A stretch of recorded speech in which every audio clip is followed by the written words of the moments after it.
Doctor Abu Abdullah साहब, ओ doctor साहब, कहाँ मस्त हैं जी? क्या होगा अगर मैं आपसे कहूं, दुबई का एक अरबपति शेख जिसकी पहचान इस्लाम से है, वो खुद भगवा ओढ़कर हिंदू संतों के चरणों में बैठता है और ये सब खुलेआम करता है, बिना डरे, बिना रुके। सवाल ये नहीं कि वो ऐसा क्यों कर रहा है, असली सवाल है उसे ऐसा करने की जरूरत क्यों पड़ी। सोचिए, एक ऐसा शहर जहां हर चीज नियमों से चलती है, जहां धर्म सिर्फ आस्था नहीं पहचान भी है, उसी जगह एक शख्स भीड़ के खिलाफ खड़ा होकर कुछ ऐसा कर रहा है जो पूरी सोच को हिला दे। लेकिन यहां एक ट्विस्ट है जो आपको अभी तक किसी ने नहीं बताया। ये सिर्फ श्रद्धा की कहानी नहीं है, ये एक ऐसा गेम है जिसमें इमोशन, पावर और साइलेंट रिवॉल्यूशन तीनों छुपे हुए हैं। और सबसे हैरान करने वाली बात, जब उसने हिंदू संतों को बुलाया, उनका स्वागत किया, उनके साथ पूजा की, तब जो रिएक्शन आया वो आप सोच भी नहीं सकते। कुछ लोग उसे हीरो कह रहे हैं और कुछ उसे खतरा मान रहे हैं। अब जरा खुद से पूछिए, अगर ये सिर्फ एक इंसान की पसंद होती तो इतना बवाल क्यों होता, और अगर ये सिर्फ आस्था होती तो इतने लोग इसके खिलाफ क्यों खड़े होते। वीडियो के आगे आपको वो सच्चाई दिखेगी जो ना मीडिया बताएगा, ना सोशल मीडिया पूरा दिखाएगा। और यकीन मानिए, अगर आपने ये कहानी आखिर तक नहीं देखी तो आप उस राज को मिस कर देंगे जो पूरी तस्वीर बदल देता है। चलिए एक बात जल्दी से बताइए, ये वीडियो आपको खुद से ढूंढ कर मिला या YouTube ने आपकी स्क्रीन पर सजेस्ट किया और आपने क्लिक कर दिया? क्योंकि हमें भी समझना है कि YouTube हमारी आवाज दे आप तक कैसे पहुंचा रहा है। और अगर आप सच में एक जागरूक और देशभक्त हिंदू हैं, और अपने दोस्तों के साथ शेयर करना मत भूलिए। चलिए अब बिना देरी के बढ़ते हैं आगे वीडियो की सबसे जरूरी बात की ओर। क्यों दुबई के कुछ मुस्लिम शेख धीरे धीरे सनातन परंपराओं की ओर आकर्षित हो रहे हैं? मुस्लिम होने के बावजूद वे हिंदू रीति रिवाजों में दिलचस्पी क्यों दिखा रहे हैं? आखिर क्या वजह है कि उन्होंने देवी चित्रलेखा को दुबई आने का निमंत्रण दिया, और अब तक वे किन किन संतों से मिल चुके हैं? साथ ही कुछ कट्टरपंथी लोग उनके इस रुख का विरोध क्यों कर रहे हैं? अगर आप भी इन सभी सवालों के जवाब जानना चाहते हैं तो इस वीडियो को आखिर तक जरूर देखें।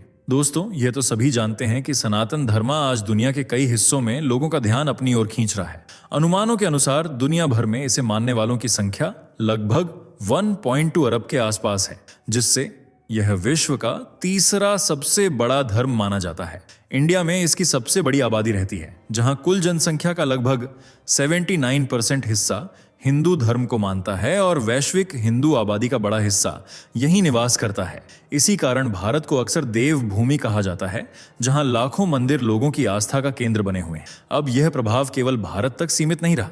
कई ऐसे देश जहां मुस्लिम आबादी अधिक है, जैसे बांग्लादेश, पाकिस्तान, इंडोनेशिया और कुवैत, वहां भी कुछ लोगों के बीच भारतीय आध्यात्मिक परंपराओं के प्रति रुचि बढ़ती हुई दिखाई दे रही है। हालांकि यह समझना जरूरी है कि अलग अलग देशों में धार्मिक बदलाव कई सामाजिक, सांस्कृतिक और पर्सनल कारणों से होते हैं। कुछ लोग आध्यात्मिकता, दर्शन और लाइफस्टाइल के कारण आकर्षित होते हैं, तो कुछ अपने पर्सनल एक्सपीरियंस के आधार पर नए रास्ते चुनते हैं। सनातन धर्म को अक्सर एक ऐसी जीवन पद्धति के रूप में देखा जाता है जिसमें विविधता और पर्सनल फ्रीडम पर जोर दिया जाता है।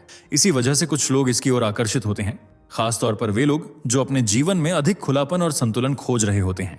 लेकिन यह भी सच है कि हर समाज और धर्म की अपनी अलग पहचान और परंपराएं होती हैं, और बदलाव का यह पूरा विषय काफी जटिल और सेंसिटिव होता है। इसी तरह कुछ लोगों के उदाहरण सामने आते हैं जो अलग सांस्कृतिक माहौल में रहते हुए भी अन्य परंपराओं के प्रति रुचि दिखाते हैं। ऐसे ही एक बिजनेसमैन का जिक्र किया जाता है जो दुबई में रहते हैं, लेकिन सनातन धर्म के प्रति झुकाव रखते हैं। उनकी इस सोच के कारण कई बार आलोचना भी होती है, खासकर उन लोगों की तरफ से जो इसे अलग नजरिए से देखते हैं, लेकिन वे अपने विचारों पर कायम रहते हैं। यहाँ बात हो रही है अबू अब्दुल्लाह की, जिनका पूरा नाम याकूब मौसा मोहम्मद हुसैन अलमाज़मी बताया जाता है। वे मुस्लिम पृष्ठभूमि से आते हैं, लेकिन इसके बावजूद उन्होंने अलग अलग संस्कृतियों और परंपराओं में रुचि दिखाई है, जिससे वे चर्चा में रहे हैं। अब अगर उनके शुरुआती जीवन की बात करें तो अबू अब्दुल्लाह का जन्म 19 अक्टूबर 1989 को दुबई, यूनाइटेड अरब एमिरेट्स में हुआ था। वे एक पारंपरिक मुस्लिम परिवार में पले बढ़े, जहां उन्हें बचपन से ही अपनी धार्मिक परंपराओं के बारे में सिखाया गया। उनकी शुरुआती शिक्षा एक आर्मी स्कूल में हुई, जहां उन्होंने अनुशासन के साथ साथ नेतृत्व और व्यवहारिक कौशल भी सीखे। पढ़ाई पूरी करने के बाद उन्होंने Ajman municipality and planning department में काम शुरू किया, जहां करीब 8 वर्षों तक उन्होंने अपनी सेवाएं दी। अपने काम और लगन के दम पर उन्होंने तेजी से प्रगति की और आगे चलकर सीनियर मैनेजर जैसे पद तक पहुंचे। यानी उनका सफर सिर्फ आध्यात्मिक रुचि तक सीमित नहीं है, बल्कि प्रोफेशनल जीवन में भी उन्होंने मजबूत पहचान बनाई है। इस पद पर रहते हुए अबू अब्दुल्लाह ने अपनी जिम्मेदारियों को काफी कुशलता से निभाया, जिससे उन्हें पहचान मिलने लगी। लेकिन वे यहीं रुकने वालों में से नहीं थे। उन्हें एहसास था कि वे इससे कहीं आगे जा सकते हैं। इसी सोच के साथ उन्होंने अपने उद्यम की शुरुआत की और आगे चलकर Abu Abdullah group of companies की स्थापना की। अपने ज्ञान और क्षमताओं को और मजबूत करने के लिए उन्होंने कानून की पढ़ाई भी की, जिससे उनके पास बिजनेस के साथ साथ लीगल समझ भी विकसित हो गई। इस कॉम्बिनेशन का असर यह हुआ कि उन्होंने तेजी से अपना नेटवर्क बढ़ाया और समय के साथ 200 से अधिक कंपनियों के साथ काम करने लगे। मध्य पूर्व, एशिया और अन्य क्षेत्रों में फैले इस अनुभव ने उन्हें अलग अलग इंडस्ट्री और कल्चर को समझने और मैनेज करने में मदद की। धीरे धीरे वे दुबई के जाने माने बिजनेस पर्सनैलिटी बन गए। आज अबू अब्दुल्लाह कई अलग अलग क्षेत्रों में सक्रिय हैं, जैसे real estate, business consultancy, investment और अन्य व्यावसायिक गतिविधियां। इसके अलावा वे अपने सामाजिक कार्यों के लिए भी पहचाने जाते हैं। कोविड-19 महामारी के दौरान उन्होंने जरूरतमंद लोगों की मदद की और मानवीय पहल में योगदान दिया। उनकी लीगल फर्म को एम्बेसी ऑफ इंडिया, अब्बू ढाबी द्वारा अमीरात में रहने वाले भारतीयों को कानूनी सहायता देने के लिए भी चुना गया था। इस तरह वे खासकर इंडिया से आए प्रवासी समुदाय की मदद में भी सक्रिय रहते हैं। यानी उनका सफर सिर्फ व्यापार तक सीमित नहीं है, बल्कि सामाजिक और अंतर्राष्ट्रीय स्तर पर भी उनका योगदान देखने को मिलता है। अबू अब्दुल्लाह को उनके सामाजिक कार्यों के लिए कई सम्मान भी मिल चुके हैं। उनके योगदान को देखते हुए वर्ल्ड बुक ऑफ रिकॉर्ड्स ने उन्हें सम्मानित किया और उनकी प्रोफेशनल उपलब्धियों के कारण उनका नाम गिनीज वर्ल्ड रिकॉर्ड्स में भी दर्ज किया गया। अब तक आप समझ चुके होंगे कि अबू अब्दुल्लाह कोई साधारण शख्स नहीं, बल्कि दुबई का एक जाना पहचाना नाम है। हाल के समय में उनकी आध्यात्मिक रुचियों को लेकर चर्चा बढ़ी है, खासकर सनातन धर्म की ओर झुकाव के कारण। इसी वजह से कुछ लोगों ने उनकी आलोचना भी की, लेकिन वे अपने विचारों पर कायम रहते हैं। वे समय समय पर अलग अलग आध्यात्मिक गुरुओं से मिलते हैं और उन्हें दुबई आने का निमंत्रण भी देते हैं। इसी संदर्भ में धीरेन्द्र कृष्ण शास्त्री का नाम भी सामने आता है, जो बागेश्वर धाम से जुड़े एक प्रसिद्ध कथावाचक हैं। कहा जाता है कि अबू अब्दुल्लाह ने उन्हें अपने शहर में आमंत्रित किया और एक धार्मिक कार्यक्रम का आयोजन भी कराया। मई 2024 में अपनी अन्य यात्राओं के बाद धीरेन्द्र कृष्ण शास्त्री दुबई पहुंचे, जहां उनका स्वागत बड़े उत्साह के साथ किया गया। एयरपोर्ट पर उनके आगमन के समय पारंपरिक तरीके से स्वागत किया गया। फूलों से अभिनंदन और सम्मान के साथ उन्हें रिसीव किया गया। इसके बाद उन्हें विशेष तौर पर ले जाया गया और कार्यक्रम में शामिल कराया गया। ये घटनाएं दिखाती हैं कि कैसे अलग अलग पृष्ठभूमि के लोग भी एक दूसरे की परंपराओं और विचारों में रुचि ले सकते हैं और सांस्कृतिक आदान प्रदान के माध्यम से नए संवाद बन सकते हैं। इसके बाद धीरेन्द्र कृष्ण शास्त्री लगभग 3 दिनों तक दुबई में रुके। इस दौरान अबू अब्दुल्लाह के आग्रह पर एक सत्संग का आयोजन किया गया, जिसमें विभिन्न समुदायों के लोग शामिल हुए। कार्यक्रम की तस्वीरें और वीडियो बाद में सोशल मीडिया पर साझा किए गए। अबू अब्दुल्लाह ने अपने पोस्ट में लिखा कि यह आयोजन भारत और यूनाइटेड अरब एमिरेट्स के बीच सांस्कृतिक जुड़ाव और आध्यात्मिक संवाद को दर्शाता है। हालांकि इस पहल को लेकर प्रतिक्रियाएं भी सामने आईं। कुछ लोगों ने समर्थन किया तो कुछ ने आलोचना भी की और सोशल मीडिया पर नकारात्मक टिप्पणियां देखने को मिली। लेकिन इन प्रतिक्रियाओं के बावजूद अबू अब्दुल्लाह अपने रुख पर कायम रहे। इसके बाद उन्होंने एक और कदम उठाया और अप्रैल 2025 में अनिरुद्धाचार्य को भी दुबई आने का निमंत्रण दिया। अनिरुद्धाचार्य, जिनका संबंध मथुरा वृंदावन क्षेत्र से माना जाता है, एक प्रसिद्ध कथावाचक के रूप में जाने जाते हैं और उनकी कथाओं में बड़ी संख्या में लोग शामिल होते हैं। वे अपने विचारों और बयानों के कारण कई बार चर्चा में भी रहे हैं। हाल के समय में उनके एक बयान को लेकर सोशल मीडिया पर विवाद हुआ, जिस पर अलग अलग प्रतिक्रियाएं सामने आईं। बाद में उन्होंने इस पर अपनी सफाई भी दी। इन सब के बावजूद उनकी लोकप्रियता बनी हुई है और वे एक प्रभावशाली धार्मिक वक्ता के रूप में जाने जाते हैं, जिनकी पहुंच आम लोगों से लेकर युवाओं तक है। कुल मिलाकर यह घटनाक्रम दिखाता है कि कैसे अलग अलग विचारधाराओं और संस्कृतियों के बीच संवाद, समर्थन और विरोध तीनों एक साथ चलते हैं। इसी क्रम में अबू अब्दुल्लाह का नाम भी जुड़ता है, जिन्होंने अनिरुद्धाचार्य को दुबई आने का निमंत्रण दिया।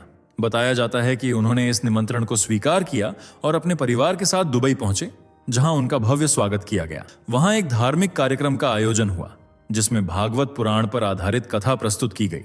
कथा के दौरान माहौल ऐसा बना कि कई लोग भक्ति में डूबे हुए नजर आए। इस पूरे आयोजन का जिक्र अनिरुद्धाचार्य ने भी सोशल मीडिया पर किया, जबकि अबू अब्दुल्लाह ने इसे सांस्कृतिक सम्मान और आध्यात्मिक संवाद के रूप में देखा। उन्होंने कथावाचन की शैली की भी सराहना की। इनके अलावा भी अबू अब्दुल्लाह कई अन्य संतों को दुबई आमंत्रित कर चुके हैं। वे अक्सर खुद एयरपोर्ट पर जाकर उनका स्वागत करते हैं और धार्मिक कार्यक्रमों में शामिल होते हैं। कई मौकों पर उन्हें पारंपरिक तरीके से सम्मान व्यक्त करते हुए भी देखा गया है। हालांकि इन गतिविधियों को लेकर लोगों की राय अलग अलग रही है। कुछ इसे सांस्कृतिक जुड़ाव मानते हैं तो कुछ आलोचना भी करते हैं। सोशल मीडिया पर उन्हें इस वजह से ट्रोलिंग का सामना भी करना पड़ा है।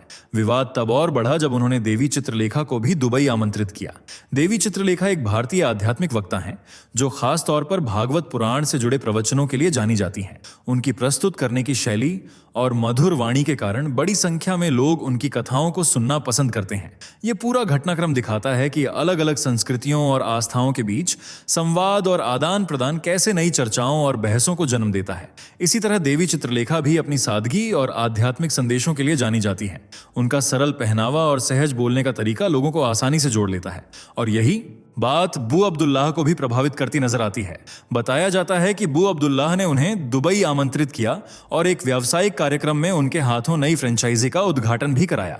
इससे जुड़ा वीडियो सोशल मीडिया पर काफी वायरल हुआ, जिसमें वे रिबन काटती हुई दिखाई देती हैं और पीछे बू अब्दुल्लाह मौजूद होते हैं। इस घटना के बाद सोशल मीडिया पर अलग अलग प्रतिक्रियाएं सामने आईं। कुछ लोगों ने इसे सांस्कृतिक संवाद के रूप में देखा, जबकि कुछ ने आलोचना करते हुए नकारात्मक टिप्पणियां भी की। इसी दौरान बू अब्दुल्लाह ने विवेक बिंद्रा को भी आमंत्रित किया। वे एक बिजनेस कोच, मोटिवेशनल स्पीकर और बड़ा बिजनेस के संस्थापक के रूप में जाने जाते हैं और अपने वीडियो वॉव सेशंस के जरिए लोगों को बिजनेस और लीडरशिप से जुड़ी बातें सिखाते हैं। इन कार्यक्रमों से जुड़े कई वीडियो सोशल मीडिया पर साझा किए गए, जिनमें अलग अलग सांस्कृतिक और आध्यात्मिक पहलुओं को दिखाया गया। बू अब्दुल्लाह के सोशल मीडिया अकाउंट्स पर भी इस तरह की कई झलकियां देखने को मिलती हैं, जहां वे विभिन्न संतों और वक्ताओं के साथ नजर आते हैं। कभी वे किसी अतिथि का स्वागत करते हुए दिखाई देते हैं तो कभी सम्मान के साथ उनके कार्यक्रमों में शामिल होते हैं। कई बार धार्मिक आयोजनों में भाग लेकर वे वहां मौजूद लोगों से भी जुड़ते हैं, जिससे अलग अलग समुदायों के बीच संवाद का माहौल बनता है। इन सब गतिविधियों को कुछ लोग सांस्कृतिक आदान प्रदान और आपसी सम्मान के रूप में देखते हैं, जबकि कुछ इसे अलग नजरिए से देखते हैं। कुल मिलाकर ये एक ऐसा उदाहरण बनता जा रहा है जहां अलग अलग परंपराओं के लोग एक दूसरे को समझने और जुड़ने की कोशिश कर रहे हैं। खासकर यूनाइटेड अरब एमिरेट्स जैसे विविध समाज वाले देश में कुछ लोग इस पूरे मामले को तुलना के नजरिए से भी देखते हैं, जैसे कि अगर ऐसी स्थिति इंडिया में होती तो क्या प्रतिक्रिया अलग होती। लेकिन सच ये है कि हर देश, हर समाज और हर समुदाय की अपनी अलग सामाजिक और कानूनी परिस्थितियां होती हैं, इसलिए तुलना हमेशा सीधी नहीं हो सकती। जहां तक बू अब्दुल्लाह की बात है, वे अपने व्यक्तिगत अनुभवों और रुचियों के आधार पर अलग अलग परंपराओं से जुड़ते हुए दिखाई देते हैं। कुछ लोग इसे व्यक्तिगत पसंद और सांस्कृतिक समझ का हिस्सा मानते हैं, तो कुछ लोग इससे असहमत भी होते हैं और यही वजह है कि प्रतिक्रियाएं अलग अलग देखने को मिलती हैं। सनातन धर्म को अक्सर एक ऐसी परंपरा के रूप में देखा जाता है जिसमें अहिंसा, सत्य और संतुलन जैसी बातों पर जोर दिया जाता है। इसी कारण कई लोग इसके दर्शन और जीवन शैली में रुचि लेते हैं। हालांकि यह भी जरूरी है कि हम ये समझें कि दुनिया में हर धर्म और संस्कृति के अपने अपने मूल्य होते हैं और लोगों के आकर्षण या बदलाव के पीछे कई व्यक्तिगत, सामाजिक और ऐतिहासिक कारण हो सकते हैं। आज के समय में यह ज्यादा महत्वपूर्ण हो गया है कि अलग अलग विचारधाराओं के बीच संवाद और आपसी सम्मान बना रहे। अब सवाल आपसे, आप इस पूरे विषय को किस नजरिए से देखते हैं? अपनी राय जरूर शेयर करें। दोस्तों, आपको स्क्रीन पर 2 और वीडियोस दिखाई दे रही हैं, जिसे देखने के लिए स्क्रीन पर क्लिक करें।